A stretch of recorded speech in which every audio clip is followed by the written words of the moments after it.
Tov, Boker Tov, Hashem Hashem. Ok, Naaseh v'Natzliach, Chaim Tovim, Ul Shalom. On est aujourd'hui vendredi 7 Elul, le mois de septembre, le 9 du mois de septembre. Un shiur DJ pour la Refoua Shlema. Et aussi qui sera dédié pour YouTube, pour Daniel Teboul, à qui on souhaite une grande achlama meira le Chaim Tovim, Ul Shalom. Refoua Shlema aussi pour Myriam Fitoussi, Talia Batefrat Myriam, Kulam al Israël, et un grand anniversaire pour Carole, Bat Nina Bezrat Hashem Chaim Tovim Ul Shalom, ainsi que Benjamin Bismuth qui aussi fête son anniversaire de par cette même occasion. La Youla de Rav Yom Tov Littman Alevi. Rav Yom Tov Littman Alevi Bezrat Hashem qui fête sa Youla aujourd'hui. Et bien qu'on accompagnera aussi dans notre étude. Vous savez que l'étude de la Torah peut se diviser en billiards de trilliards, puisque c'est elle une flamme et que les flammes ne finissent pas, même si on les mechalekotam, même si on les donne un peu partout. Si on prend une flamme, qu'on allume d'autres flammes, on ne peut rien de sa flamme au niveau de sa quantité. Ok, on est dans la paracha de Shoftim, une paracha un peu longue, ceci étant, mais longue de mitzvot, longue de remise en question, et beaucoup de moussar sur le rapport entre l'homme et son prochain par le biais de la Torah. Juste avant de commencer, j'aimerais reprendre un petit peu le livre de Devarim, parce qu'on n'a pas eu le temps de le faire, j'ai eu un peu d'absence ces derniers temps, sur lesquels le livre de Devarim, vous savez que c'est, on appelle le Mishneh Torah. David, je ne peux plus rentrer. Et ce livre-là vient toujours d'une certaine façon pendant les fêtes et traverse les fêtes jusqu'à la fête de Hoshana Rabbah, puis le lendemain Simchat Torah, où on finit le livre de Devarim. Le livre de Devarim est d'une certaine façon, je dis ça un peu de façon grossière, même à la limite, un récapitulatif des 4 livres précédents, 3 livres exactement. On parle de Shemot dedans, on parle de Vaikra, on parle de Bamidbar. Seulement, les choses ne sont pas redites de la même façon. Il y a d'autres choses très profondes, encore même plus profondes, qui se trouvent dans le livre de Devarim. Seulement, les sages nous disent que le livre de Devarim est en réalité le livre des matières pour qu'on puisse passer une meilleure année après.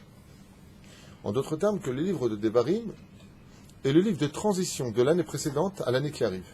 Comment ? Vous allez comprendre.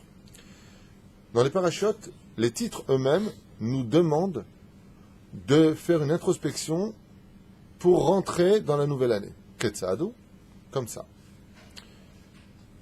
Dvarim, mazé dvarim en hébreu, les choses. C'est là. Les sages nous disent revoir chaque chose qui se sont passées dans l'année, détail par détail. Ensuite, donc, on nous demande de faire une introspection sur, non pas le passé de façon générale, mais sur Elle Adevarim. Voici les choses. Voici ce qu'on te demande. Ça veut dire quoi les choses ? Qu'est-ce que tu as fait de cette année ? Ma'asita. Quelles sont les choses que tu as étudiées ? Quelles sont les choses que tu as fait de bien ? Ou quelles sont les choses que tu as fait de mal ? Ou aussi, voici les paroles, tout à fait. Mais ça viendra plus tard. Ensuite, il y a Vaitranan. Mazé Vaitranan. Vaitranan, on arrive déjà dans le mois de Av. C'est le mois des supplications. Se préparer au slichot. Av, c'est les lettres de Elul Ba. Prépare-toi à Elul. C'est pour cela que c'est une période où on prie particulièrement et on se prépare à la venue du slichot. Tout le monde annonce en général le mois de Av, bientôt les slichot. Zinikra Vaitranan. Ensuite, il y a la paracha de Ekev. Remise en question, comme le dit Rashi, chez Adam Dash Baem, les mitzvot petites comme les grandes mitzvot. La akov ahare kol ma sha'avarta. C'est la akov en hébreu. Suivre, revoir, introspection des mitzvot. Ken ekev. C'est-à-dire remettre en question les mitzvot qu'on a zilzal nu baem. Comme par exemple une mitzvah qui n'est pas une mitzvah obligatoire, qui est une mitzvah de chiba, c'est-à-dire d'amour. Souvent les gens peuvent sortir de la maison et vont commettre 2 erreurs. La première erreur, c'est de passer devant la mezouza. Le matin, quand tu sors chez toi, il y a des gens qui passent. J'ai même vu des gens un peu religieux qui font ça. Ils sortent et ils passent devant la mezouza. C'est une erreur. C'est pas assourd, ceci étant. Aval, c'est une erreur. Et puis, il y a les autres qui s'arrêtent. et qui mettent la main sur la mezouza dans l'intention d'en faire un gris-gris. Protège-moi dans la journée, fais-moi toi. La mezouza, c'est pas une assurance vie. C'est pas une assurance pour pas faire d'accident après. La mezouza, c'est une mitzvah de la Torah qu'on te demande de mettre. Maintenant qu'elle te protège, maintenant qu'elle te fasse du bien, qu'elle empêche les démons de rentrer chez toi, ou qu'elle t'empêchera par le mérite de l'avoir embrassé, de te protéger, ça viendra par le but de la mitzvah. Et c'est quoi? Hidur mitzvah, c'est quoi Hibouv mitzvah? Quand tu sors de chez toi et que tu embrasses la mezouza, tu dois embrasser la kedusha qui est dans la mezouza. Et montrer à Dieu combien tu l'aimes. Comme en général, quand on se quitte, on s'embrasse. C'est minag de s'embrasser, minishikot piut kitovim dodecha miyain, c'est un symbole d'amour. Donc quand tu viens et que tu sors de la maison, tu vois une mitzvah, tu l'embrasses. Il n'y a aucune mitzvah d'embrasser cette tzitzit, c'est une ségoula. Tu embrasses ton bras, tu embrasses les tefilines de la tête. C'est tu n'as pas fait d'avera. Mais c'est une façon de montrer de l'amour à la mitzvah que tu as. C'est pas tu l'embrasses et tu fais ça. Comme les mecs, il y a des minagim, ils se grattent l'œil, après ils l'embrassent. Je dis, quand tu te mets dans le nez, tu te l'embrasses aussi. Non, que Dieu me protège mes yeux. Tu veux te protéger les yeux, c'est pas parce que tu vas embrasser ton œil que tu vas garder la vue. Non, j'aime mes yeux. Que Dieu fasse attention à mes yeux. Comme tu dis, tu es mes yeux. Pas Pérouche Adavar, tu es mes yeux. Baruch Habba me suffit aussi. Tu aimes tes yeux, donc tu fais attention, donc tu les embrasses. De la même façon. C'est une façon de remercier Dieu, tout à fait, mais pourquoi tu fais ça? Parce que tu as peur de les perdre. De la même façon, quand tu embrasses une mezouza, tu ne dois pas t'en servir comme une espèce de truc qui va te protéger à toi. Tu sais, je m'en sers. Non. Il y a une mitzvah, je viens l'embrasser. Tu vois un Sefer Torah, tu viens l'embrasser. C'est là. Tu vois ta belle-mère. Enfin. Ça fait mal de penser ça. Moi, ce que j'ai vécu, ça veut dire quoi? Je sais pas, l'ange de la mezouza, l'ange j'étais à la porte, de protéger pour le derrière, pour les enfants, tout ça. Alors, il y a des psukim pour ça. Adonai yishmor tzeti uvoi l'chaim tovim u'shalom me'ata ve'adolam Elohim yevarech oti ve'itan li rachamim b'shem El Shaddai yetze. Il y a plein de psukim que l'on fait. Shema Israël, Hashem Elokeinu, Hashem Echad. Si c'est dit dans ce sens, mais que ce que tu vas faire, c'est pour que Béhémet, ton chemin soit rempli de mitzvot et que tu n'aies pas d'entrave qui viendrait Chaz Hashem te faire tomber, c'est Besséder Gamour. Tu comprends? Comme la mezouza peut être aussi un psychiatre pour une personne, puisque les Mekoubalim nous disent que si une personne fait un cauchemar, un rêve, qu'il le tracasse, qu'il aille le raconter à sa mezouza. Donc ta mezouza, tu mets une blouse blanche, un stylo, une feuille dans les mains, tu dis vas-y, je vais raconter un truc. C'est là. Le but de la mitzvah d'embrasser la mezouza, c'est de lui dire combien on aime la Torah. C'est le but principal. C'est là. Il n'empêche que même quand on embrasse un Sefer Torah, le Hari Akadosh vient nous enseigner dans les Tikkunim que tout celui qui embrasse un Sefer Torah et qui le serre contre lui et qui l'embrasse ce Sefer Torah fera la réparation de ce qu'il a serré dans ses bras et embrassé qui lui était interdit. Comme sa femme qui était nida, comme une non-juive, comme. C'est-à-dire une femme pshuta chez ou nishekota, il n'a pas été shomer negia. Alors dans ce cas-là, il faudra qu'il serre le Sefer Torah. C'est pas parce qu'il y a une réparation que ce sera le but. Tiens, viens 2 secondes avec le Sefer Torah, pourquoi? Quand j'ai touché à la Goya, il faut que je me répare. Ça marche pas comme ça. Aval torque des puisque de toute façon ça répare, alors va l'embrasser. Mais le but de l'embrasser, c'est pas pour ça. Le but de l'embrasser, c'est combien on aime la Torah. Comme dit Akadosh, ne sortez pas le Shabbat rapidement. Heureux celui qui sortira toujours le dernier d'une synagogue. Quand tu vas à la synagogue, c'est une mitzvah de courir. Quand tu quittes la synagogue, c'est une mitzvah de marcher doucement pour montrer du regret. Quand tu montes au Sefer Torah, il faut passer par le chemin le plus court pour montrer combien tu es pressé de monter à la Torah. Quand tu descends du Sefer Torah, il faut descendre par le chemin le plus long. Et à quoi ça sert? De montrer de l'amour. Le but, c'est de montrer de l'amour. Quand tu poses ta main sur la mezouza, avant de lui dire tu vas m'assurer une bonne journée, un bon travail, une bonne chose, d'abord, ani ou votre Hachem. Ça, c'est la première des choses. Sur ce, tu peux construire tout un monde. C'est là. Alors, c'était la paracha de Ekev. Resh Aleph, He. Re'e, regarde. Aleph, Elul, He, Igia. À partir de la paracha de Re'e, en général, qui tombe toujours à Rosh Chodesh, Elul, Re'e, Elul, Higia. Regarde maintenant, le mois de Elul est arrivé. Et pourquoi on commence par le mot de Re'e? Parce que la Gemara nous dit que tout celui qui a protégé ses yeux, qui a fait attention à ce qu'il a vu, Re'e, qui veut dire voir, regarde, le Yetzer Hara n'aura pas d'emprise pour lui. Donc, regarde, Elul est arrivé, regarde. Si tu n'avais pas regardé de mauvaises choses, tu n'aurais pas ouvert les portes à ton Yetzer Hara qui t'a fait fauter toute l'année. La reine, la paracha de Ré a un rapport particulier avec Rosh Chodesh Elul. Ve'alken omrim Chazal, voit avec les yeux de Hachem. Tout le but est d'être capable de regarder dans ce monde, qui viachol, que Dieu aussi voudrait regarder son monde par tes yeux. Mais si tu avais quelqu'un à côté de toi de très pieux, qui te parlerait, est-ce que tu regarderais la femme qui vient de passer en face, ou est-ce que tu regarderais des choses qui ne sont pas de ton domaine, comme par exemple le champ du voisin ou l'ami de belle-fleur, tu regardes? Alors, tu as le droit d'observer 2 secondes, mais tu n'as pas le droit de regarder et de t'investir de kin'a, comment on appelle ça, de jalousie. De jalousie. C'est assour. La reine Réé, tout le mois de Elul est le tikkun des yeux. Réellement parlant, après avoir passé Tammuz et Av, dans la Kabbale, Tammuz Av représente l'œil droit et l'œil gauche. Après, tu rentres avec ces 2 yeux-là, maintenant qu'ils sont réparés, après Tammuz et Av, dans le mois de Elul. C'est-à-dire, et une fois que tu arrives dans le mois de Elul, que tu répares maintenant les yeux qui ont été réparés pendant le mois de Tammuz et le mois de Av, donc tu feras attention à tes yeux. Pendant quelle période en général le mois de Elul il tombe souvent? Le mois d'août, là où toutes les femmes sont très dénudées. Donc pendant ce mois-là, Dieu te dit protège tes yeux plus que toute l'année. Et une fois que tu arrives vers le mois de septembre, on tombe dans l'automne. Alors maintenant, il va falloir faire attention à autre chose que les yeux. Ça s'appelle la shonara, le moti shemra. Ce qu'on va voir dans l'étude maintenant, c'est quoi? Protéger tes oreilles. Et c'est pour cela que le tikkun que nous avons après, quand on rentre dans le mois de Tishrei, c'est kol shofar, d'écouter le shofar. On ne parle plus des yeux, on parle des oreilles, de venir écouter l'étude de la Torah. Shonim et makom le makom, viens réparer les membres. D'où la paracha de cette semaine, qui va aboutir dès que j'aurai fini de vous faire les parachiotes. Ensuite, shoftim, mazé shoftim.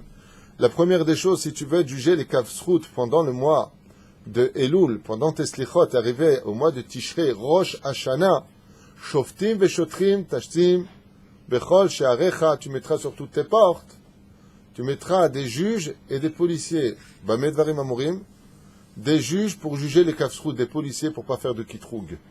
Ne fais pas d'accusation sur ton peuple. Velachen, juste tes 5 portes avec minutie. C'est quoi les 5 portes? Une oreille, 2 oreilles, un œil, 2e œil et une bouche. Ce sont les portes qu'on te demande de protéger. Et si tu regardes bien, comment il a fait Hachem? Shoftim et shotrim. Il t'a donné, dit la Gemara, le lobe de l'oreille pour boucher tes oreilles, pour ne pas entendre de mauvaises choses. Il t'a donné des paupières pour fermer tes yeux, pour ne pas voir de mauvaises choses. Et il t'a donné, vis-à-vis de ta bouche, 3 dimensions pour t'empêcher de parler rapidement. La première des choses, c'est que le seul membre qui soit allongé dans le corps humain, c'est la langue. Tous se tiennent debout. La langue, elle est allongée. Pourquoi elle est allongée? Parce que quand tu viens pour réveiller une personne, tu lui dis lève-toi. Et après, tu lui dis fonctionne, marche. Lève-toi d'abord. Tandis que tous les autres membres sont toujours debout. Tout se tient debout. Les bras sont droits, les jambes sont droits, le torse est droit, le cou est droit, la tête est droite. La langue est allongée. Prends ton temps avant de te réveiller. Ça veut dire réfléchis bien avant de commencer à faire fonctionner ta langue. La deuxième chose, ce sont les dents. La troisième chose, ce sont les lèvres. Donc il y a 3 choses sur lesquelles Akadosh Baruch Hu vis-à-vis de la langue, il a fait attention qu'avant que tu commences à la faire marcher cette langue, eh bien tu aies 3 fois à réfléchir avant. Et pourquoi dans ce cas-là on dirait ce fameux minag, ce fameux dicton français, tourne 7 fois la langue dans ta bouche. Vous savez pourquoi on dit ça? Vous savez que ce dicton-là, ce proverbe, le dicton peu importe, vous savez qu'il vient de la Torah, de la Kabbale. C'est encore pris de chez nous. Exactement, parce que la langue, comme le Khatan et la Kala, ils se marient, on fait les Sheva Brachot, Shiva Yeme Shabtaya, les 7 jours de la semaine. Avec ta langue, tu peux briser la sphira du Chesed. Avec ta langue, tu peux briser la sphira de Gevura. Tu peux briser la sphira de Tiferet, de Od, de Netzach, de Yesod et de Malchut. Avant de parler, fais attention de ne pas détruire le Chesed d'une personne. Fais attention de ne pas détruire la justice d'une personne, l'harmonie d'une personne. 7 fois, Keneget Sheva Sfirot. Donc, la paracha de Kitetse nous demande, écoutez bien ce qui a marqué, c'est très très important. Comment, Mazé Kitetse, vous avez marqué c'est Kitetse, Kitavo. C'est marrant, c'est Kitetse, quand tu sortiras, Kitavo, quand tu rentreras. Il dit, c'est les chachamim, sur quoi tu dois faire ton introspection? Il dit, qui t'etse, comment est-ce que tu es sorti de chez toi? Comment tu as dit au revoir à ta femme et à tes enfants? Les sages nous disent quelque chose d'incroyable. Est-ce que tu as annoncé à ta femme que tu partais? Est-ce que tu as pris une bracha de ton épouse qui est ton mazal? Ou est-ce que tu es parti et ta femme te dit, t'es où? J'ai pris la route, j'étais pressé. La matalomer shalom. Qui t'a dit que tu reviendras ce soir à la maison? Kitetse. C'est pour ça que la paracha de Kitetse, il te dit, Veshavita Shivio. On parle de la femme. Si tu tombes amoureuse d'une femme et que tu l'épouses, de là les sages ils nous disent, le rapport entre un homme et une femme, fais attention. Parce que si tu dis pas le shalom à ta femme, si tu n'es pas en shalom avec elle, ta journée va être nars. La reine Kitetse la milchama. Et qu'est-ce qu'on appelle sortir en guerre? Dans le Zohar, c'est le Yetzerara. Dans le Drash, c'est la Parnassa. Et de qui dépend la Parnassa de l'homme? De son épouse. Prends toujours le shalom de ta femme avant de partir. Et ainsi donc, qui t'essaie de toutes tes relations. Basé de toutes tes relations, je m'excuse pour ceux qui ont des enfants, mais ce n'est pas le cas ici, avec des hommes, grâce à Dieu. Qui t'essaie, fais attention, à propos de Zera Levatala, quand tu es avec ton épouse dans tes relations intimes, il y en a d'autres parchenim qui disent, qui t'essaie, quand tu sortiras d'elle, fais attention de ne pas faire Zera Levatala. Ça va plus loin que ça encore. Il y en a qui disent, ça veut dire que tu sors, après tu as encore du Zera qui sort. À ce qui t'essaie, Tizaer. Lama, parce qu'il y a marqué Beshavita Shivio, on parle de Elialité, la reine des démons qui se nourrit de la semence de l'homme qui est en dehors de la femme. Donc qui t'essaie, quand tu sortiras de ton épouse, c'est une milchama, de faire attention. C'est pour ça qu'il y a des halakhot. J'ai fait un cours qui s'appelle L'amour dans le couple. Là-bas, j'explique comment on fait. On va revenir sur les détails. Avant, il faut attendre que la brite devienne, se calme. La reine, on sort le zera à l'intérieur de son épouse, ve kitetse. La milchama, c'est mamash milchama, alze et bal yetzerara, lilachem negeda zera shiotze mina adam. Il veut tout faire pour prendre une petite goutte qui sortira de l'homme. La reine, kitetse, quand tu sortiras. Ensuite, on a un paracha. Dans Kitetse, c'est pas fini. Il y a d'autres études que j'ai faites hier qui m'ont un peu surprise. Il dit, Mazé, la paracha de Kitetse, dans ton introspection du mois de Elul, c'est, ne fais pas de ta femme un morceau de viande. Quand tu finis l'amour avec elle, Kitetse, comment tu es sorti? Il dit, Ma, Arshav Kevodo Yashen. Il dit, non, Lokacha. Kitetse, la milchama, l'olivecha, Beshavita Shivio. Beshavita Shivio. Reviens rapporter un otage. C'est quoi un otage? Reviens près d'elle. Tu dis encore quelques paroles, prends-la dans tes bras, pas simplement à Tayotsestam. Ensuite, c'est la paracha de Kitavo. Comment es-tu rentré?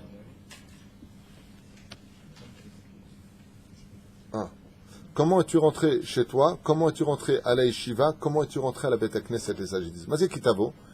Comment on rentre dans une Beth Knesset? C'est comment on rentre dans une Beth Knesset? D'abord, tu rentres. Il y a marqué. Il y a un verset pour cela. Qu'est-ce qu'on dit dans une synagogue?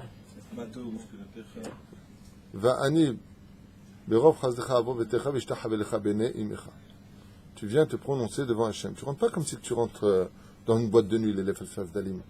Kitavo. Quand tu viens en Beth Midrash pour étudier la Torah, comment est-ce que Dieu va juger si tu es venu étudier la Torah ou tu es venu pour toi? C'est très simple.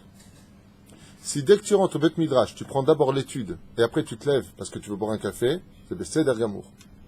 Mais si tu rentres au Beth Midrash, d'abord tu te fais un café, et après tu vas étudier, tu viens de perdre le salaire de ton étude. Kitavo, comment tu es venu? La fin est marquée, Vaya Kitavo, elle arrête. Quand tu viendras vers le monde futur, quand tu viendras pour étudier la Torah, comment tu rentres au Beth Midrash, comment tu rentres à la maison, le Rav Michael Lasri, il a expliqué, Mazé Kitavo, il a dit, quand tu rentres chez toi à la maison, que tu sois un homme ou que tu sois une femme, la première des choses, Kitavo, Veaya. Mazé Veaya, en la shon Veaya, la shon Simcha. On sait que le mot Veaya vient enseigner de la joie. Il dit, quand tu rentres à la maison, tu dois rentrer toujours avec de la joie, même si tu as une mauvaise nouvelle. Même si Chaz Veshalom, tu as été viré, une mauvaise nouvelle pour la santé. Veaya Kitavo. Toujours, quand tu rentres, d'abord, Besimcha. Même si par exemple, ta femme avait tué parce qu'elle t'en veut pour un truc, je sais pas quoi, tu rentres à la maison, d'abord, Veaya, Shalom. Tu vas bien, Baruch Hashem, ça va chérie, tu veux que je te fasse à manger? Au fait, tout à l'heure, je te tue vers 10h après qu'on ait mangé, je vais te tuer parce que je t'en veux à mort. Mais d'abord, tu rentres avec Veaya. Toujours, quand tu rentres quelque part, si tu veux du bon mazal, tu veux une bonne année, Veaya Kitavo. D'abord, rends toujours le sourire sur les lèvres. Ensuite, Nitzavim. Comment tu te présentes? Est-ce que tu es propre ou est-ce que tu es sale? On parle des habits. Nitzavim, est-ce que tu as le sourire ou tu n'as pas le sourire? Comment tu t'es présenté une fois que tu es venu, une fois que tu es sorti? Mazé Nitzavim, on regardera toujours comment tu es toi-même. Perush Adavar, Levusho shel Adam zeu kevodo. Les habits de l'homme sont son respect. Nitzavim. C'est très important, quand tu rentres dans une bête Knesset, les Itziatsev. Mazé les Itziatsev, tu prends ton portable, tu l'éteins. Tu prends ta chemise qui est sortie du pantalon, tu la rentres. Nitzavim. Comment tu te présentes? Nitzavim, ça se lit quand en général? Pour Rosh Hashanah, juste avant Rosh Hashanah, on se prépare. La paracha de Nitzavim, on se prépare devant Hachem. Qu'est-ce qu'on met comme habit? Des habits en général blancs. Azataroué que tu prépares tes habits. Et ça, ils nous disent ici, Nitzavim, remets-toi en question sur ta façon de te présenter. Prends ça au sérieux. Vayeler, tu devras te remettre en question. Où? Vers où t'ont emmené tes pieds? Mazé vers où t'ont emmené tes pieds? Comme dit le roi David, mes pieds m'ont emmené vers le Beth Midrash. Et le Rav Lasri, il a dit, Mazé Vayeler, dans quel mariage bar mitzvah as-tu participé toute l'année? Mazé Vayeler, il dit, c'est la mitzvah qui est reliée aux jambes. On a vu les yeux, on a vu les oreilles, on a vu la bouche, on a vu. Après, il dit, Mazé Vayeler, il dit, est-ce que tu es parti danser avec les hommes et les femmes pour un khatan et une kala? Vayeler, où ont été tes pieds toute cette année? Efo alarta kol hashana. Où tu as été toute cette année? Dans quelle plage mélangée tu es descendu? C'est Perush Adavar que si vraiment tu veux faire une introspection amitique, que tu veux faire tes chouvas, le nom des parachutes du livre de Devarim vient te dire exactement comment tu dois diriger ta vie. Vechen azaderech, où tu as dansé. Ensuite, qu'est-ce qui a marqué? Ahazinu de la Torah ou du Lashon Hara. Mazé Ahazinu, et ça j'ai dit, qu'est-ce que tu as entendu? Qu'est-ce que tes oreilles ont entendu? De la musique Kodesh ou de la musique Chol? Des livrets Torah ou du Lashon Hara? Ma Shamata. Ha'azinu Hashamaim. Qu'est-ce que tu as entendu? Est-ce que tu as entendu d'abord Shamaim? Shamaim, c'est quoi? C'est le monde de la spiritualité. Et ensuite, il finit. Vezot Aberacha Ha'azinu. Vezot Aberacha. Il dit, est-ce que tu as répondu Amen aux berachot qui ont été faites? Qu'as-tu fait de toutes les brachot? Écoutez bien ce que ça veut dire. Vezot Aberacha. C'est Perush Meod Yafé. Un très très beau Perush qui dit Vezot Aberacha. Akadosh Baruch Hu, il t'a donné des brachot, nachon? Il t'a donné un toit, il t'a donné une parnassa, il t'a donné une épouse, il t'a donné des enfants, il t'a donné blissof. Mazé vezot aberacha, quelle est la dernière paracha? Chez Adam Yarshov, tov, pense bien. Qu'est-ce que tu as fait de toutes les bénédictions que je t'ai données? Les Madavardomé, à quoi ça ressemble? Il dit, un roi a donné à son fils un merveilleux, extraordinaire champ, dont la terre était, on ne peut plus, filtrée, fine, productive. Il revient un an plus tard, et il voit là-bas des ronces, des germes, des kotsim, il n'y a rien. Kotz vedardar. Alze, il dit, Vezot aberacha, c'est la dernière paracha. Il dit, Vezot, est-ce que tu seras capable de montrer Zot? En Zot et la Torah, regarde ce que j'ai fait de ton champ. Tu m'as donné des yeux, tu m'as donné une tête, tu m'as donné une bouche, tu m'as donné des mains, tu m'as donné des pieds. Moi, j'étais capable de te faire à toi, Hashem, Vezot aberacha. Tu viens, le roi des rois, il regarde son champ. Ouh! Ici, c'est des pommiers, ici, c'est des poiriers, ici, c'est des fraises, ici, c'est tellement de couleurs. Vezot aberacha, c'est la dernière. Il dit à Kadosh Baruch Hu, Ma sita mikol abrachot sheli. Moi, je t'ai donné que des brachot. Qu'est-ce que tu as fait de ça? Je t'ai donné une maison, t'en as fait une maison de dispute. Je t'ai donné une voiture, elle t'a emmené vers le mal. Je t'ai donné des yeux, tu as regardé des choses interdites. Je t'ai donné tout ça. Vezot aberacha. Shi kolelet kol ha-Torah kula. Et la reine, dans la paracha de Vezot aberacha, ça finit par quoi? Le'aine kol Israël. Aux yeux de tout Israël. Qu'est-ce que tu as fait avec tes yeux pour voir les brachot que je t'ai donnés? À passer ton temps à te plaindre et à toujours critiquer les uns et les autres. Omer Kadosh Vezot aberacha. Moi, ce que je veux que tu me finisses l'année, comment? Quand tu la redémarres, parce que Vezot aberacha, c'est celle qu'on lit le jour de Simchat Torah. Il te dit, maintenant, tu vas démarrer avec quoi? Avec les brachot. Ensuite, Bereshit bara Elokim. Il y a un autre pérouche qui dit, Vezot aberacha, ech asita et aberachot. Baruch ata Hashem, Baruch ata Hashem. Est-ce que tu les as fait vite? Est-ce que tu les as fait lentement? Vezot aberacha. Pourquoi? On a vu que la vie de l'homme dépendait de la façon dont il allait faire les bénédictions. Vous savez ça? Pourquoi est-ce qu'à l'époque du roi David, mourait tous les jours sans? Qu'est-ce qu'il lui a dit?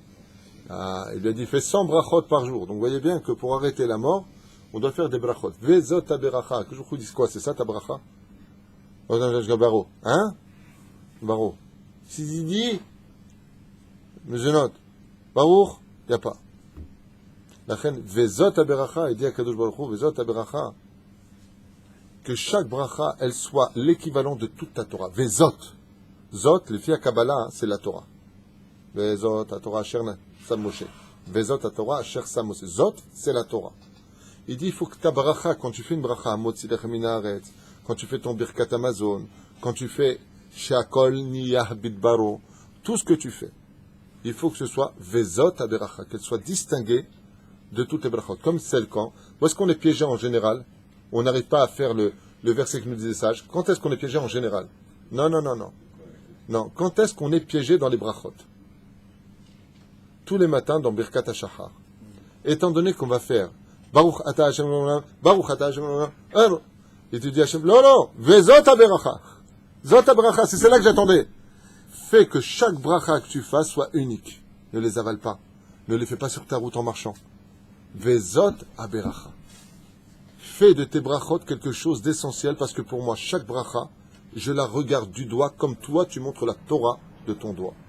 Si Bezrat Hashem, on arrive à cette introspection, alors on a fini le livre de Devarim qui conclura ce qui a été dit préalablement, ça veut dire les trois autres livres qui ont précédé Shemot, Vaikra et Bamidbar. Voilà.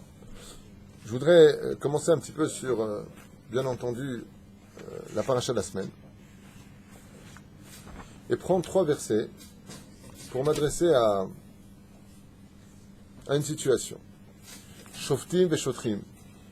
Même perouche d'avar shoftim, mitzvot assez. Quand tu viens pour faire une mitzvah positive, tu dois être comme un shofet. Et le shofet, c'est celui qui donne les ordres, celui qui fait les choses, c'est mettre en action. Shotrim, c'est celui qui vient arrêter, mettre en prison. C'est mitzvot lota assez. Dans la vie, chaque juif doit être un shofet. Comment faire la mitzvah avec intention, action, temps adéquat, et ne pas construire une mitzvah sur le dos d'une avéra. Pour ça, il faut être shofet, c'est-à-dire juge. Juge bien chaque mitzvah, comment tu l'as fait. Quand tu mets tes tefilines, c'est pas des cordes que tu mets autour d'un bras, réfléchis bien. Veshotrim, là par contre on appelle les policiers, c'est quand ils arrêtent la personne. Permis de conduire, mettez-vous sur le côté. Il faut arrêter les choses avant de les faire.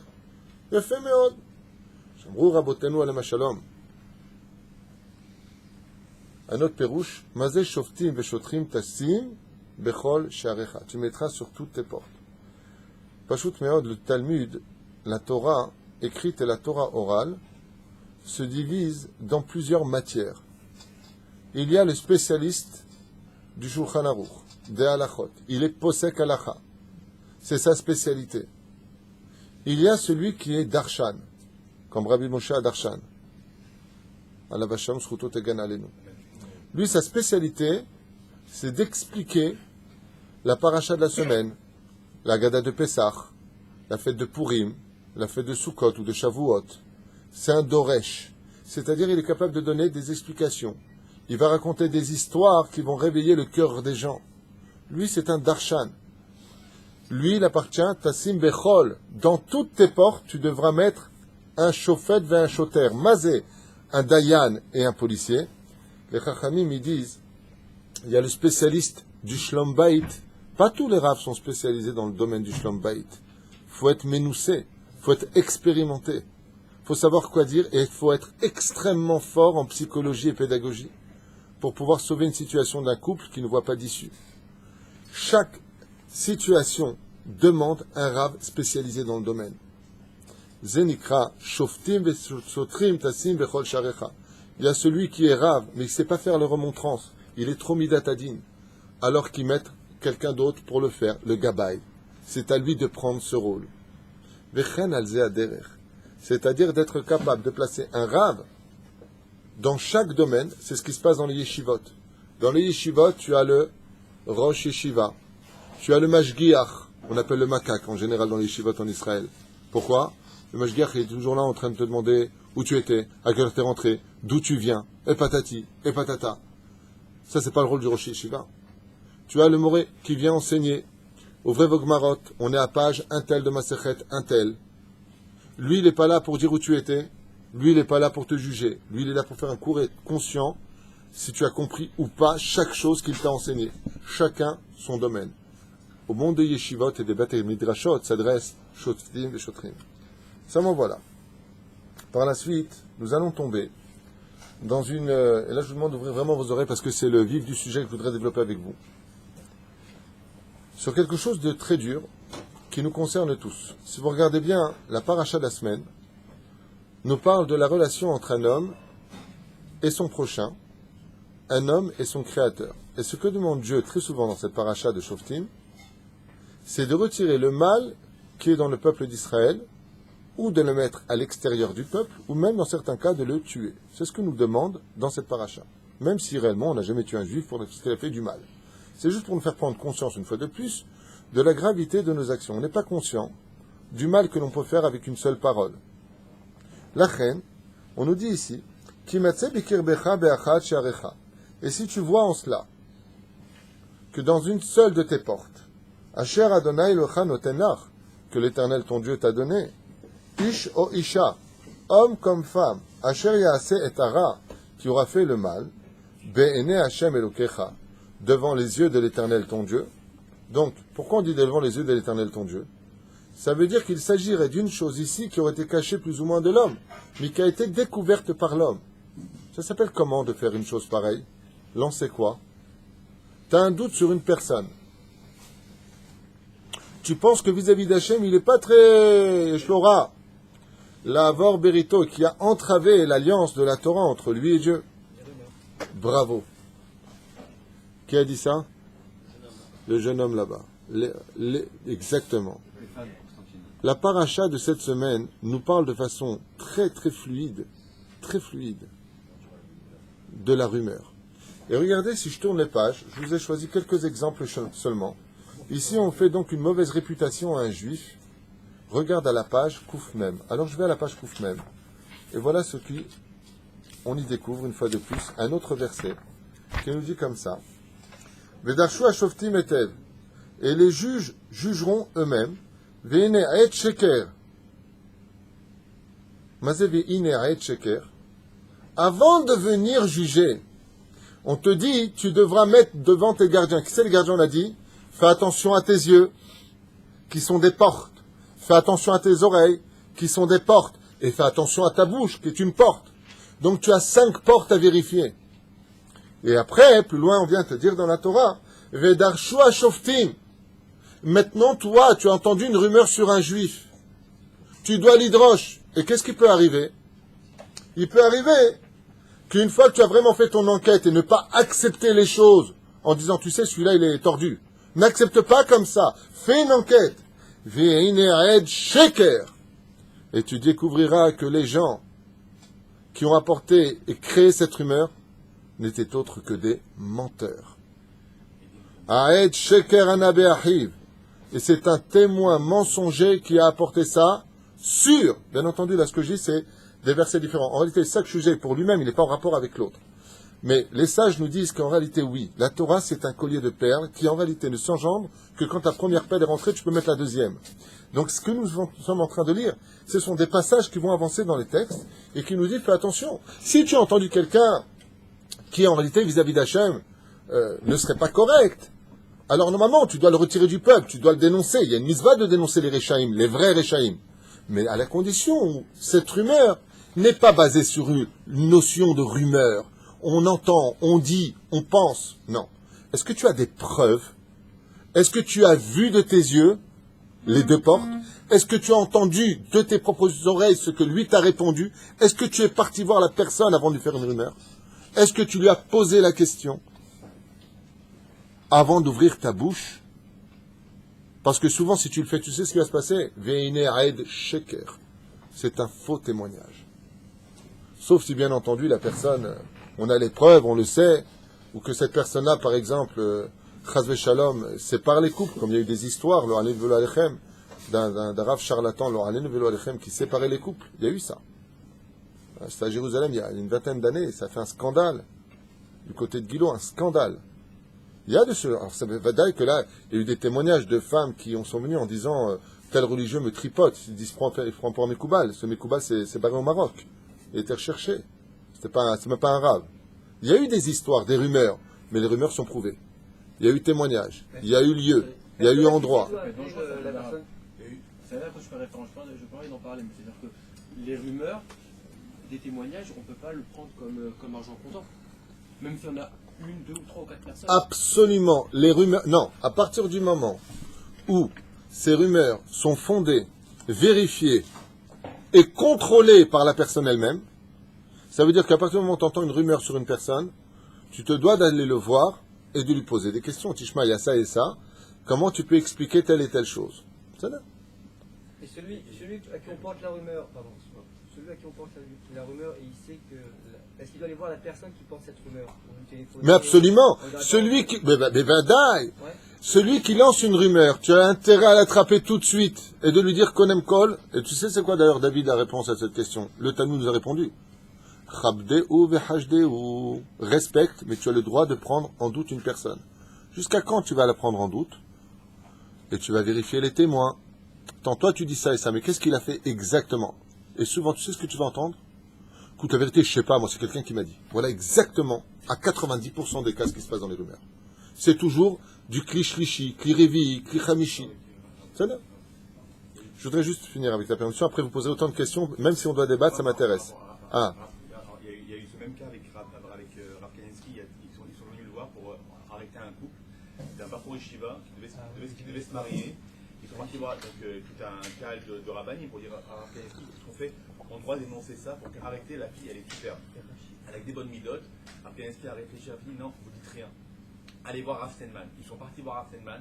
Rav Steinman, il dit, vous dites, et donc la même chose, vous dites rien. Jusqu'au jour de la Choupa, à 1 heure de la Choupa, ils ont appris qu'en fait que tout est venu du meilleur ami intime du Khatal qui était là pour... Incroyable. Heureusement que le Rav Kanievski et le Rav Steinman, Srutam Tagen Alenu, était là. Moi c'est pareil, j'ai eu une rumeur qui a été faite sur moi dans cette ville, et grâce à Dieu, la personne qui a entendu cette rumeur est venue me voir. Donc il a, je ne voulais pas parler de moi spécialement, mais là je veux quand même le donner. C'est un couple qui est venu me demander de les marier. Et comme je sais que ce couple-là ont eu une relation alors que la femme n'avait pas encore eu son guette, j'aurais dit non seulement que je ne les marierais pas, mais qu'il leur était strictement interdit de se marier.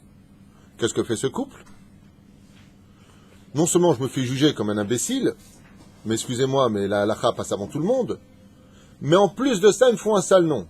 Donc ils vont se marier dans une autre ville, et peu importe, et partout où ils vont, ils disent « Faites attention, Rav Twitou, il empêche des mariages. » Non. La personne est venue me voir, elle m'a dit « J'ai reçu un couple à la maison, et ils m'ont dit du mal de vous. » Je dis « Ah bon? De moi? De dire du mal de moi? Tu m'as demandé ma nienne. Et pourquoi? À ce qui paraît, vous n'avez pas voulu les marier, vous séparez le couple. C'est ce qui m'a été dit sur moi. Dougma. Je dis, tu parles de telle et telle personne? Il m'a dit, oui. Je ne vous aurais pas dit, mais tant que vous le dites, je vous le dis. Je dis, ce couple-là, Alpi Alacha Asroul, l'Itraten n'a pas le droit de se marier. Assour là, l'Itraten m'a dit, j'étais sûr, je savais qu'il y avait un truc. Et de là, ça peut être une rumeur, Chazvé Shalom, qui peut, attention, le Rav Twitou, non, Alpi Alacha, si un Cohen épouse une femme divorcée, ou une femme juive qui a connu un non-juif avant son mariage, je ne les marierai pas. Et ça m'est arrivé de dire non. J'ai eu ce cas ici au Beth Midrash. Ah ben c'est une halakha. Matam Rotimimeni. Lachem, fait très attention. Faites très attention aux rumeurs. Il y en a qui sortent... Plutôt, c'est un comique, c'est un rave qui fait rire. Combien de petites sales bouches dans cette petite ville que nous aimons tellement. De gens tellement bêtes qui se laissent contrôler par toutes sortes je ne veux même pas en parler, parce que je ne veux pas perdre de temps, on est dans un chiot. On est dans un chiot. Hier encore est venu à mes oreilles qu'il y aurait quelqu'un qui étudierait dans un autre endroit, sans donner de nom, on n'a pas de temps à perdre avec ce genre de choses. Où là-bas on fait du bourrage de crâne, de haine, de sinatrinam, de Hashem Ishmor Berachem. Où les gens sortent aigris en fin de compte dans leur vie de judaïsme. Et que quand on vient rencontrer le Rav Twitou, Baruch Hashem, comme le disent des centaines de personnes, aussi bien dans les shiurim, sur internet, ici dans ce Beth Midrash, on avait 70 personnes au cours de mardi, Baruch Hashem. Les gens repartent heureux avec le sourire. Mais Hashemaim, je vais vous faire un cadeau, vous voulez? Hier dans Maïd Bodedout, je vais vous faire un cadeau que je n'ai pas l'habitude de faire. Hier dans Maïd Bodedout, j'ai parlé à Hachem après avoir parlé avec Asher Salfati d'ailleurs. J'ai parlé avec toi, je t'ai expliqué quelque chose. par rapport à une petite rumeur où les gens me prennent pour un clown. Mais quand je dis les gens, c'est 2 personnes dans toute la ville, 3 personnes. 3 personnes qui ont des problèmes psychologiques apparemment à mon goût. On ne donne pas de nom.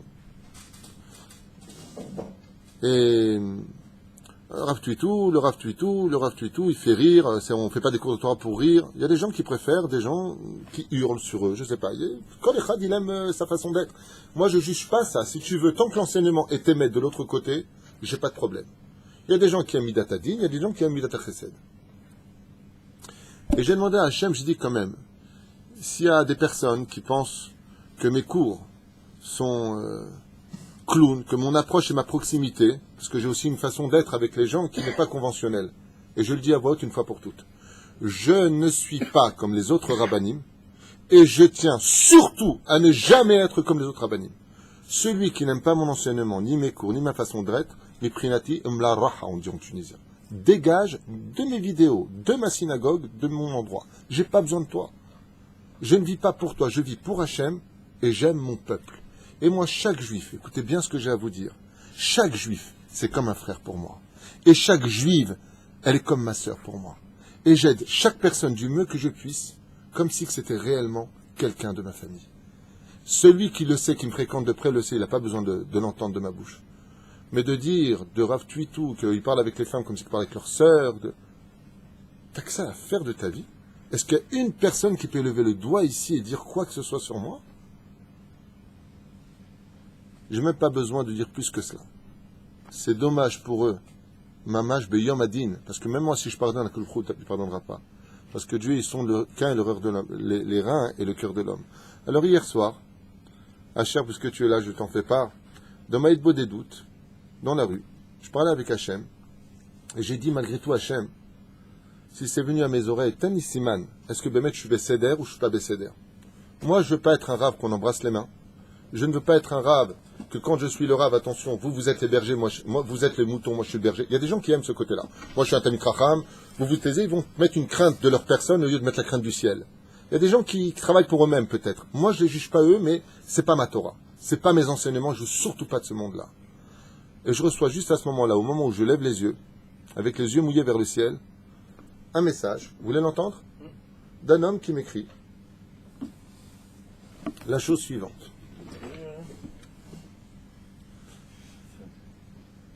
Alors écoutez bien, c'est un truc de fou. Sans aucun rapport, donc la personne s'appelle Philippe, je ne donne pas son nom de famille, ça ne sert à rien, et donc je reçois ça, ma mâche, au moment où je faisais Maïd Bo des doutes. Il ne peut pas savoir, ce monsieur, combien ce qu'il a écrit ne vient pas de lui, mais d'Hachem. Pourquoi? Parce que c'est au moment où je demande à Dieu, dans Maïd Bo des doutes, Hachem, ten li siman, est-ce que je dois changer? Parce que moi j'ai l'habitude de dire que Dieu est un roi et que les rois ont toujours des fous. Alors si je suis le fou du roi dans mes enseignements, je tape bar chez Molad, quel sroute pour moi. Et voilà ce que je reçois. Je reste ému, je suis resté pendant un quart d'heure figé face à ce message. Et il est marqué comme ça, sans aucun rapport, si un jour on se rencontre, je ne connais pas ce monsieur, je vous embrasserai, si Dieu veut, car vous êtes trop mignon. Bon, ça c'est sympathique. Non, j'ai bien aimé, je trouvais trop mignon, je dis bon d'accord. La Torah, vous l'avez transformée. Même Sarah est une, trop fort. Donc, le cours que j'ai fait mardi, j'ai expliqué Sarah, et j'aime avoir de l'humour, je trouve que la Torah est remplie d'humour, je trouve que la vie est très belle. J'aime enseigner de cette façon-là. Jusque-là, ça ne répond pas à mon message. Et d'un coup, il me dit, votre manière de le dire me plaît et me fait rire. Écoutez bien, que Dieu vous garde. Maintenant, là je reçois le message à ma question d'hier. Si je peux me permettre, vous avez de plus en plus de public et d'aura. Et votre action porte de plus en plus loin. Donc faites très attention aux forces du mal, aux forces contraires. Regardez ce que je reçois. Ce que je vous lis, je peux vous l'envoyer vous-même en mail chez vous. Et donc, même si vous êtes même si vous êtes généreux et nature, je vous invite très très humblement à être plus discret sur votre femme et vos enfants, prétestant que quoi? Comme grâce à Dieu, je parle beaucoup de mon épouse, que Dieu la bénisse pour le bien qu'elle me fait, car je sais que derrière tout ce que je fais, j'ai ma femme qui m'y pousse. Donc j'ai de la reconnaissance, ça crée de la jalousie. Regardez bien ce que je reçois. C'est incroyable. Que Dieu les protège et leur donne une longue vie. Vous comprenez mon approche Rabbeinu? Point d'interrogation. Rav Tuitou, écoutez bien ce qui marque. Et c'est là où vraiment j'ai dit à Hachem, je ne pouvais pas demander plus clair. Il y en a qui vont faire les lettres du Rabbi, Igrot Kodesh. Moi, je reçois ça. C'est la Torah détente, mais toujours sérieuse. Il parle de mes cours. C'est une Torah qui est détente, mais elle est toujours sérieuse. C'est une Torah stricte, mais jamais angoissante. C'est une Torah de vie qui vivifie et rafraîchit. Shabbat Shalom Rav. Voilà exactement... Non. C'est une personne qui vit à Paris. Et ce message, sachez-le, est venu à un moment où Béhémet, j'ai demandé à Dieu de toute mon âme, Ribono Shel Olam, il y a 2-3 clowns qui étudient dans un autre endroit, 3 femmes, qui ont une langue un peu trop longue à mon avis, et qui ont... C'est pas de leur faute, elles sont apparemment, aigries de leurs enseignements, je ne sais pas, et qui se sont permis de critiquer parce que leur enseignant me critique de façon très allusionnée. Même si entre nous, on s'aime beaucoup, on aime tout le monde dans la ville. Moi, je suis pas en compétition dans la Torah avec les autres. Moi, je suis pas en compétition avec d'autres rabbinim. Je travaille pour Hachem, et ce Beth Midrash me coûte en tout avec ma collègue, Gvirotai Verabotai, 147 000 shekels. Asher Salfati qui est avec moi au bureau peut en témoigner. Je peux vous montrer les chiffres. 147 000 shekels. Et je viens encore maintenant de recevoir un avrech la nuit qui va nous coûter 2600 shekels. Et je n'ai pas l'argent pour ça. Mais j'ai la émouna. Et j'ai demandé hier à Hachem, Ribono Shel Olam. Bon, il n'y a rien de mal qui a été dit, ceci étant. Il ne faut pas non plus faire un nuage d'un poustillon. Ah ben, juste pour que l'on retienne. Faites très attention aux rumeurs. Jusqu'à aujourd'hui, grâce à Dieu, depuis 22 ans que je fais des Shlom Bayit, j'ai dépassé les 175 couples de divorcés. Et ce aux États-Unis, en France, en Guadeloupe et en Israël. Depuis que je suis dans la ville d'Ashdod, je ne fais pas l'étalage, c'est pas mon Yortzeit. J'en suis à combien, Asher, toi qui es au bureau, combien de couples viennent à peu près en moyenne par jour? De ce que tu vois. 3 à 4 rendez-vous de Shlom Bayit par jour. Comment ils ressortent les gens? Avec le sourire. Alors si j'arrive à trouver les mots pour donner de la joie aux gens, si j'arrive à aider les gens dans ma façon d'être, avant de lancer des rumeurs sur le Rav Tuitou, faites très attention. Parce que même moi, si je vous pardonne avant Rosh Hashanah, malheureusement Dieu ne vous pardonnera pas à Rosh Hashanah. Sortir une rumeur sur un Rav, c'est d'abord Chamour Meod. Et je défie quiconque, Lo Aleinu Velo Alechem, je défie quiconque venir être capable de dire quoi que ce soit sur moi. Homme comme femme, comme enfant, comme Torah, comme mitzvot, comme rabbanim. Je défie. S'il y a quelqu'un qui a quoi que ce soit à dire sur ma réputation ou sur ma personnalité, qui lève la main. Qui vienne me voir et qui vienne prendre des réponses. Mais excusez-moi d'être tunisien, j'ai une nature. Et nous les Tunisiens, Baruch Hashem, on a un côté naturel. Effectivement, dans les yeshivot comme Kisera Hamim, vous savez comment les rabbanim appellent les élèves là-bas? Ah, Yaouldi, mon fils. On a une éducation, on est comme ça. On a de l'humour. On a, Baruch Hashem, de la plaisanterie. Azma, où est-ce que c'est marqué que c'est interdit? Tu fais un cours de Torah, tu laisses les gens angoissés, aigris à la maison. Zetov? Alors, moi, tout celui qui sort de ce Beth Midrash, Baruch Hashem, déjà ici, ils ont des sourires. Ils sortent toujours avec... Est-ce que je mens, vous qui étudiez avec moi depuis 8 ans? Est-ce que je vous mens? Moi, je me dévoile, c'est moi qui... Non, c'est pas toi, je sais d'où vient ce mail. Pourquoi? Parce qu'il y a marqué vivifié. C'est pas écrit. Ah, vivifié, oui, c'est pas l'écrit. Tov. Sheker ha'ed. Sheker ha'nabe achiv asitem lo kasher zamam la'asot la'achiv v'yarta hara mikirbecha. Et si j'ai parlé de ça, regarde Asher Cohen, regarde ce qu'il dit la suite. Et quand tu trouveras de faux témoignages, des gens qui viennent faire une mauvaise réputation à une personne, ouais, alors regarde la suite de la Torah. Va sitem lo kasher zamam la'asot la'achiv. Et tu lui feras à lui ce qu'il a voulu faire à son frère. Ou biarta hara mikirbecha. Et il n'y a pas plus grave que ça, que de faire une mauvaise réputation à une personne. Lo aleinu velo alechem. Il y a je vous ai choisi 5 personnages à qui on a fait une très mauvaise réputation.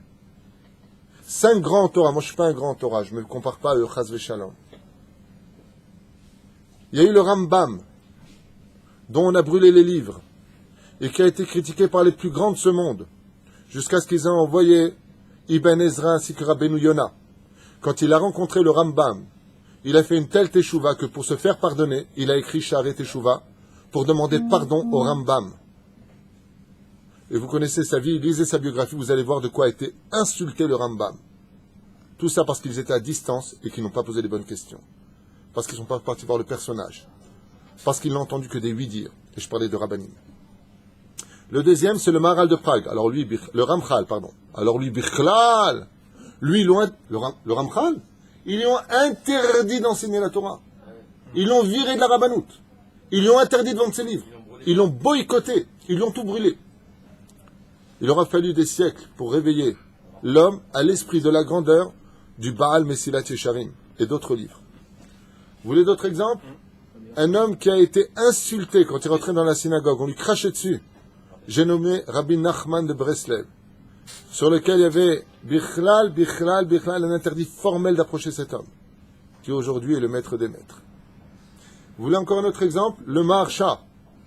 Le Maharsha est un homme pour lequel on n'avait aucun respect. Vous savez qui était le Maharsha?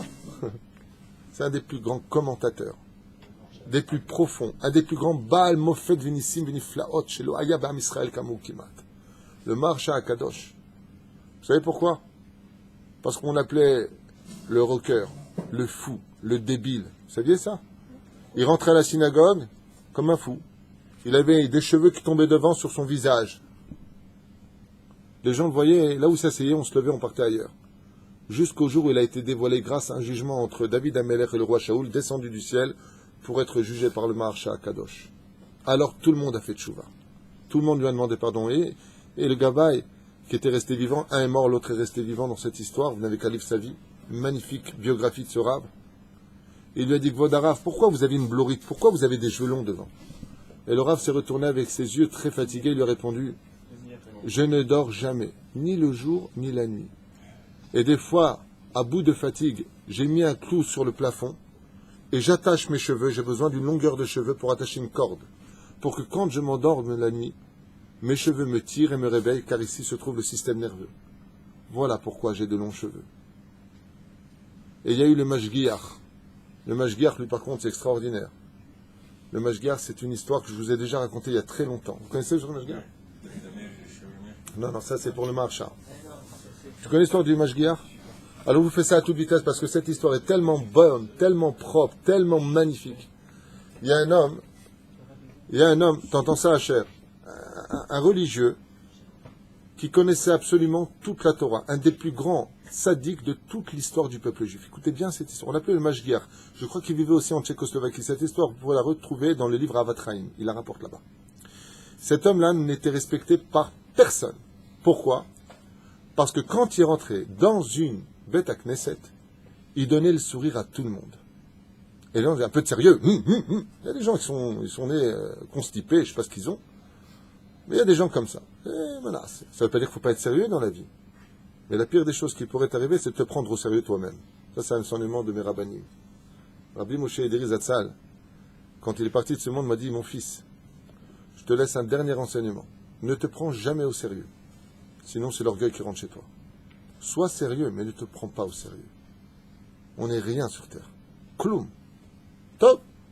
Résultat des courses, tout le monde se moquait de lui. Et le Rav ne lui donne aucune importance. Quand il venait s'asseoir devant pour écouter le Kaddish, comme il était tout le temps avec le sourire, le Rav disait, va au fond de la synagogue, dérange pas ici. Alors qu'il ne dérangeait pas. Jusqu'au jour où le Rav est décédé. Quand? À l'entrée de Shabbat. Ils n'ont pas eu le temps d'enterrer. Quand le Rav est décédé, ce Rav qui était aussi un grand Mekoubal, le livre Avatraim nous raconte que tous les anges blancs sont descendus par trilliards, tellement il avait fait de mitzvot. Et un respect inouï lui a été fait, de la musique caressait ses oreilles. Jusqu'au moment où il a entendu Hamashgiach Ma'avir Shiur. Le Mashgiach Ma'avir Shiur, il a vu tous ces anges, et tous les anges de 7 cieux descendent écouter le Shiur d'en bas. Qu'est-ce qu'il a fait lui? Il a dit, quoi, il y a un tzaddik qui était grand, de quelle ville il est? Ils lui ont répondu, de ta ville. Quel quartier? Ils lui ont répondu, de ton quartier. Il dit, mais je connais personne de mon quartier qui était plus grand que moi en Torah. Est-ce que je peux descendre?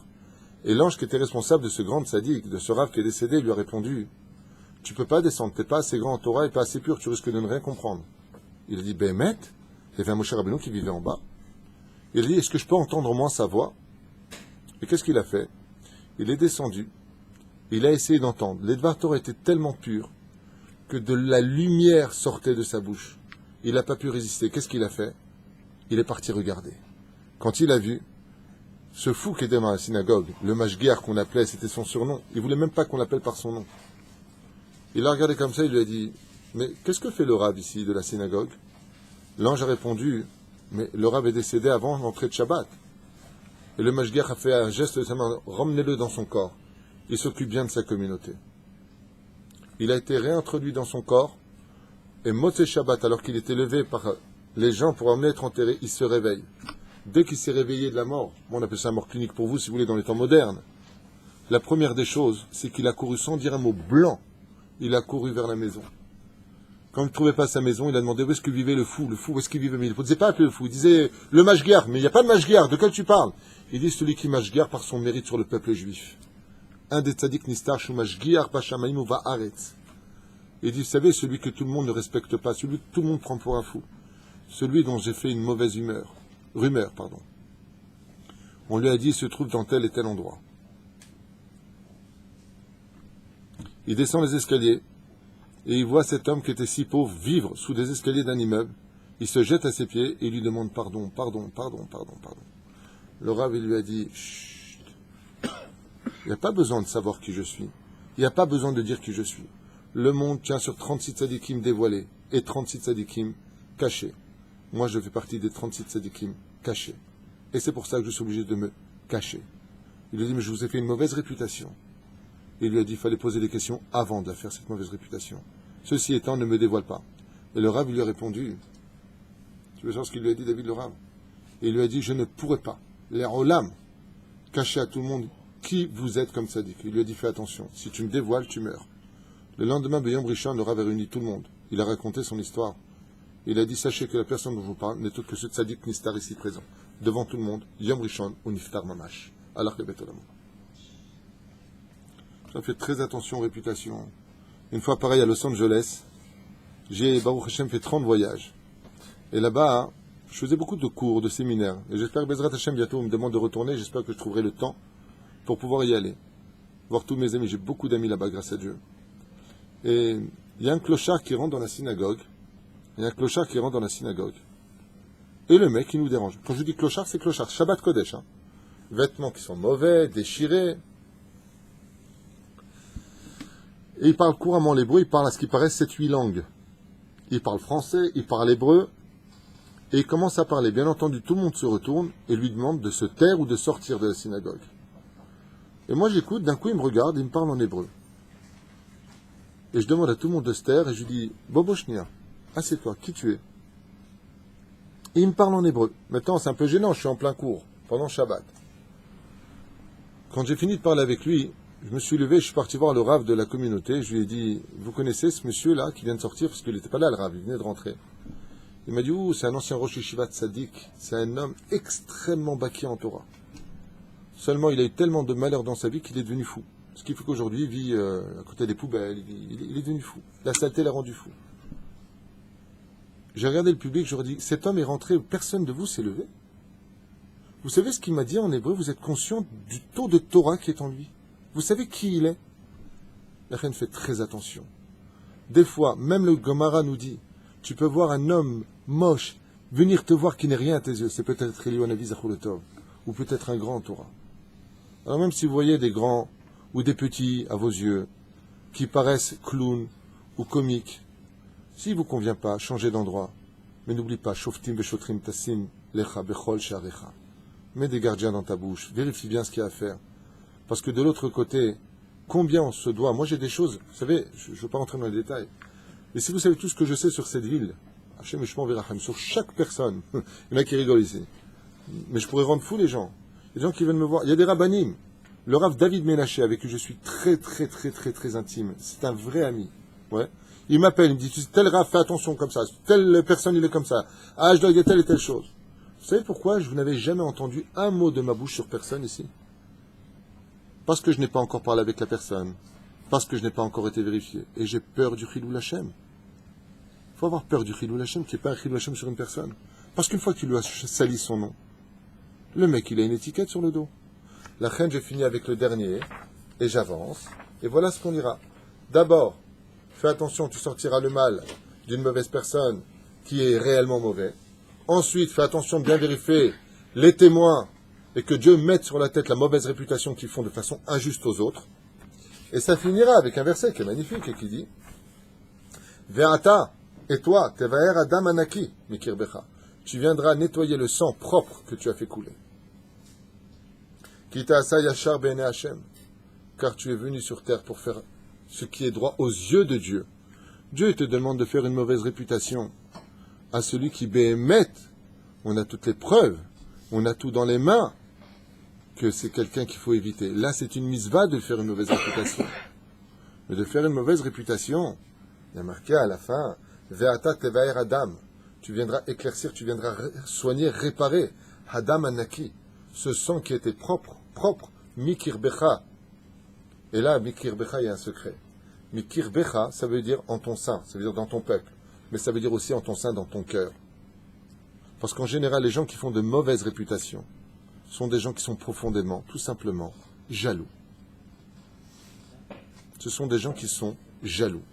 Et c'est avec cette notion-là que je vous aide pour la parasha de Shoftim et Shotrim, Be'ezrat Hashem, pour qu'on travaille nos midot, et que Be'ezrat Hashem, et je le dis à voix haute, Yiratzon, que s'ouvrent beaucoup de yeshivot dans cette ville, qu'il y a encore plus de rabbanim français, plus de cours de Torah, et je le dis et je le répète encore aujourd'hui, je finirai avec ça pour aujourd'hui, tzadikim, que celui qui a fini d'évoluer chez moi change immédiatement de lieu pour aller évoluer ailleurs. Je ne cherche pas à avoir d'adeptes, et encore moins d'élèves ou de brebis. Je ne suis pas votre maître, je ne suis pas votre berger, je ne suis même pas votre rave. Laissez-moi tout simplement le mérite d'être un frère pour vous. Shabbat Shalom.